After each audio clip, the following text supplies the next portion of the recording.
Deus arranca uma de suas costelas e constrói uma disjuntora para ele. A Bíblia diz que ele olha para ela e dá o seu nome de Eva. Este homem fica alegre porque Deus tinha feito alguém para estar com ele. Eu posso observar neste lugar onde esse homem estava, que quando Deus constrói esse jardim, Deus coloca árvores que servem para alimento para este homem. Depois de Deus colocar árvores, Deus ainda dá uma palavra para esse homem dizendo: você poderá comer de toda a árvore que está no jardim, mas você só não poderá comer daquela árvore que está no meio do jardim, que é a árvore do conhecimento do bem e do mal.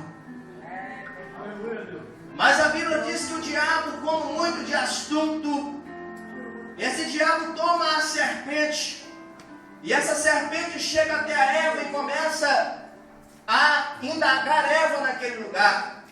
Essa serpente começa a colocar desejos no coração de Eva.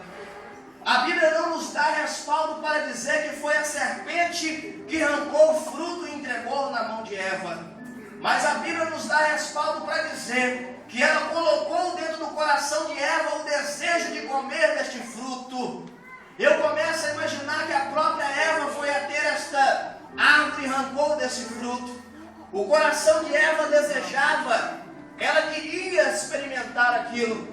E ela experimenta aquela fruta, não sei que fruta é, mas a Bíblia diz que depois de experimentar, ela chama o seu marido, apresenta aquele fruto para ele, e ele olha para ela e vê: Eva não morreu ao comer o fruto, então eu também se alimentarei deste fruto.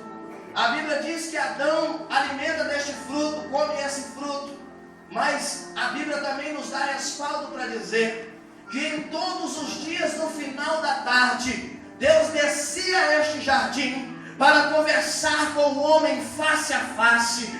Todos os dias à tarde, Deus descia para conversar com a sua maior obra-prima. Deus descia para ter diálogo com este homem. E eu posso observar que neste dia, Deus desce a esse jardim, começa a procurar Adão e diz: Adão, Adão, aonde você está, Adão? E Adão está escondido. E eu posso observar que Deus chama ainda: Adão, aonde você está, mesmo sabendo como que Adão estava. Mas Deus queria ouvir da boca de Adão o que ele tinha feito.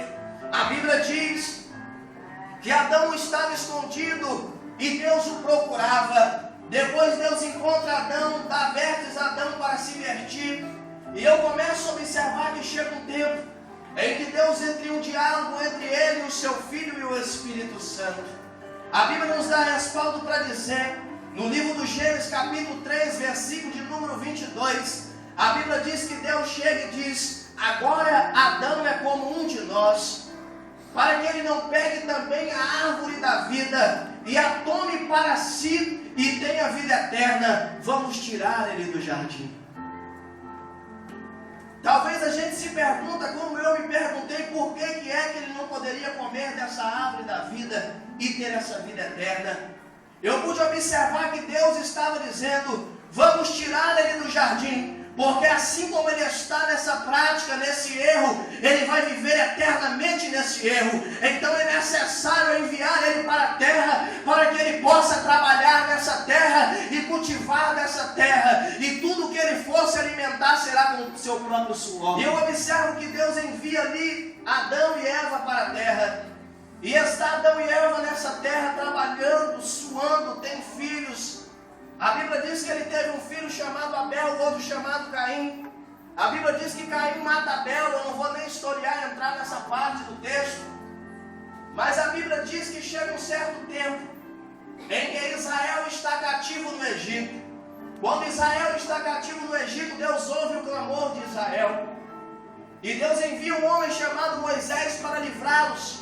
Moisés vai e livra o povo de Israel. A Bíblia diz que Moisés ensinava, Moisés exortava, Moisés comunicava-se com Deus e passava para o povo.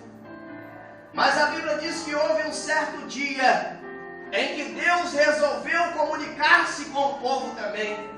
Deus falou assim: talvez eu estou cansado, porque antes eu falava com eles face a face, mas pelo menos hoje eu vou tentar entronizar a minha palavra no meio deles. nem que seja a minha voz vai entrar no meio deles.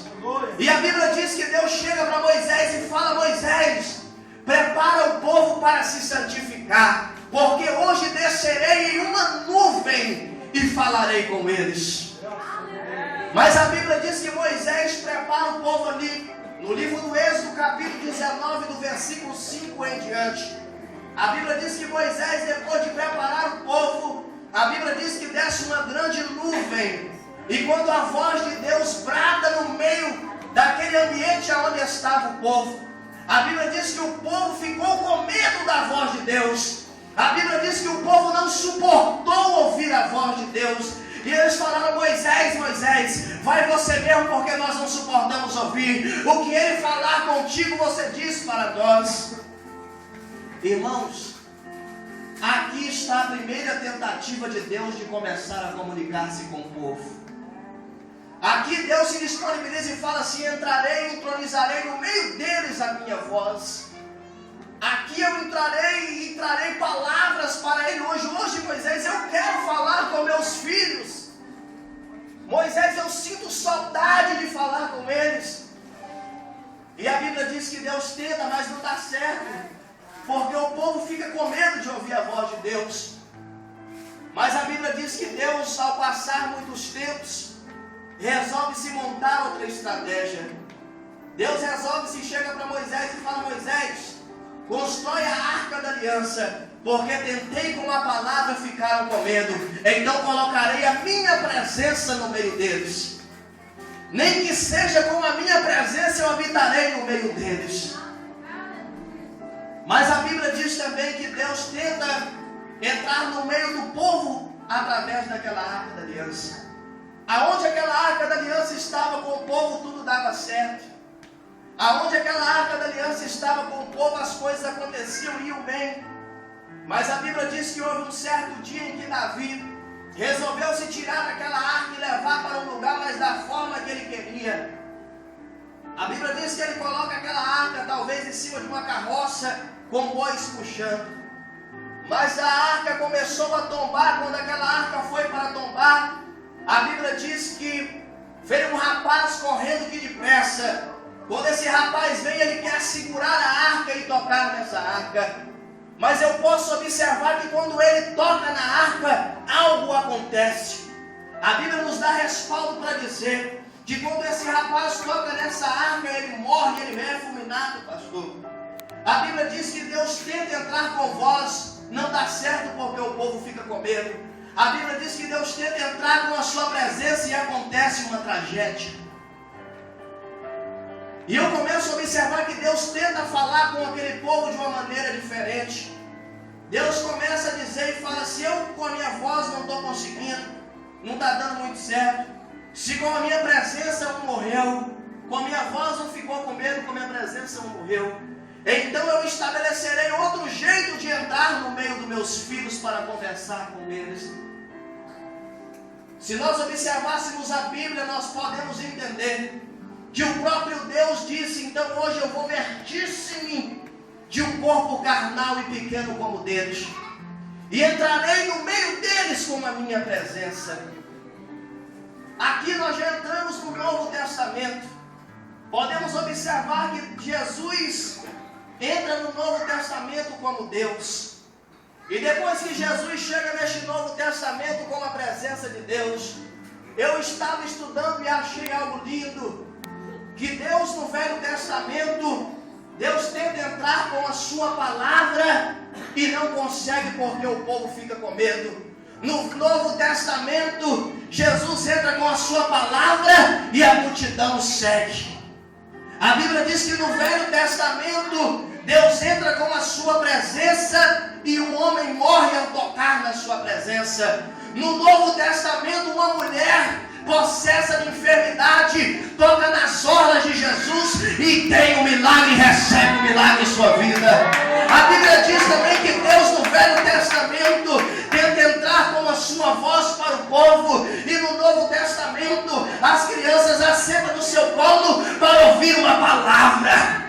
A Bíblia diz também que no Velho Testamento a presença de Deus entra naquele lugar ali, e quando aquele rapaz toca na presença dele, ele morre. morre. Mas no Novo Testamento fala: ei Jesus, eu necessito da tua presença, se tu quiseres pode me purificar. E Jesus fala: eu quero. Jesus está querendo mudar a nossa vida nessa noite. E eu começo a observar